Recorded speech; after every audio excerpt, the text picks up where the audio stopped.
What's going on? We are recording now. Good. I want to talk about that article we started like at the beginning of last week, and then we had testing and stuff like that. But it's that article that is about learning from your mistakes. So lessons from failure, why we try again. You see, there's a skateboarder there, and I think a lot of people who practice, I don't know, anything that's difficult physically, can be skateboarding, skiing, and yet you literally fall down. A lot of times we talk about, in this article will too, about falling down and picking yourself back up. But skateboarding is one of those things where you could try, you get bruises, fail, but you learn, like, oh, I can't turn. I'm not a skateboarder, but I can't turn that much next time. So maybe I won't go as hard, or I need to go a little harder. So this article is about how some people will learn from their mistakes and they keep trying, like fail and then keep trying, and why others, depending on the circumstances, they might not continue after that. So the idea for this article is just so you realize everybody makes mistakes, learn from those mistakes, try not to make them twice, that sort of stuff. And it does involve a little bit of science here. So let's take a look at the caption. Everyone experiences some failures when trying tough things. Scientists found that focusing on what they can learn for the next time keeps some people from giving up. So that's the important part, like what you can learn for the next time, how you can do it a little bit better. And this is written at a sixth grade level. So, it's going to be a little bit challenging. You don't ever want to, if you read, and we just took the star. So if you read at a seventh grade level, like you tested at a seventh grade level or even higher, you don't want to read at that level to gain knowledge. You want to read a little bit below that level, so it won't be too challenging. Every so often challenge yourself, but in this one, I think it will be challenging enough, even though it's slightly below grade level. Everyone experiences failures, but not everyone brushes themselves off and tries again. 2015 study showed that focusing on what you can learn from a failure appears to help people persevere with a better chance of success next time. Jamal Banji is a neuroscientist at Rutgers University in Brunswick, New Jersey. There are two main parts to any challenge that may cause someone to fail, he says. First, there are the aspects a person can control. Whether students study for a test, for instance, is under their control. But there also are aspects outside people's control.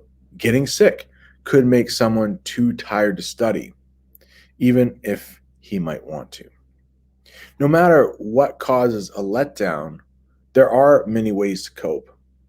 Banji explains. One way is to concentrate on what led to the failure in the first place. If someone fails a test, a problem-focused approach might be to study more or better next time. But people who fail can also try focusing on emotions, says Banji. The test taker might feel bad now, but he can convince himself that things will look brighter in the morning. Banji describes that as an emotion-focused approach. Banji's team wants to find out what strategies people use to forge ahead after failing.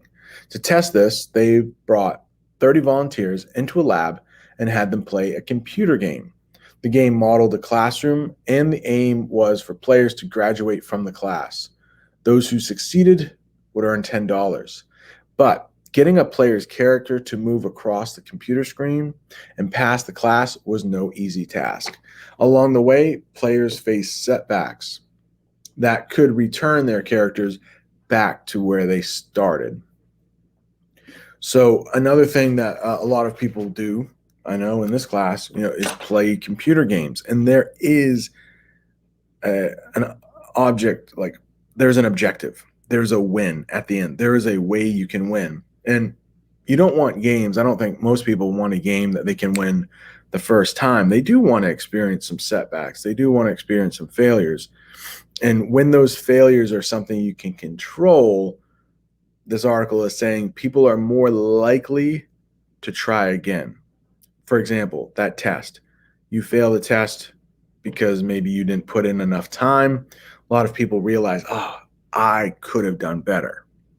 But if it's something out of your control, like they mentioned, you get sick, then you're less likely to take that responsibility. You'll be defeated a little bit more, like, oh, it was out of my control. So we like it when things are like, we often will own it if we are the ones that mess up. And this article is rather long, so we'll split this up into two parts, just so it's, not too long. It's hard to concentrate on one thing for too long. So the next part here.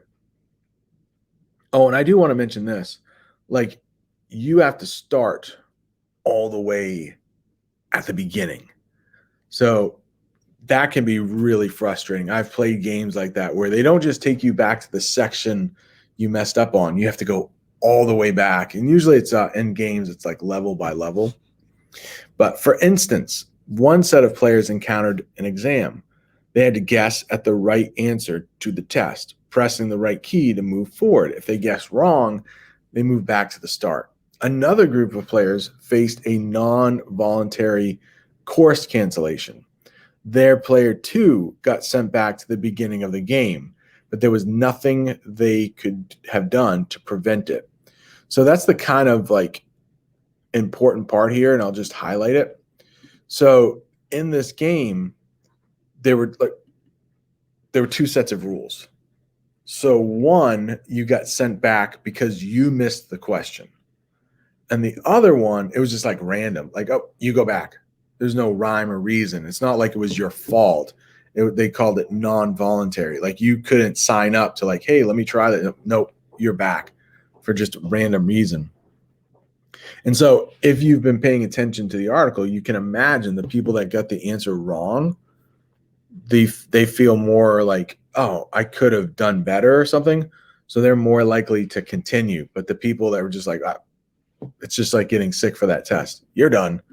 That's not fair, right? And a lot of times that is the focus, like something that we think is fair.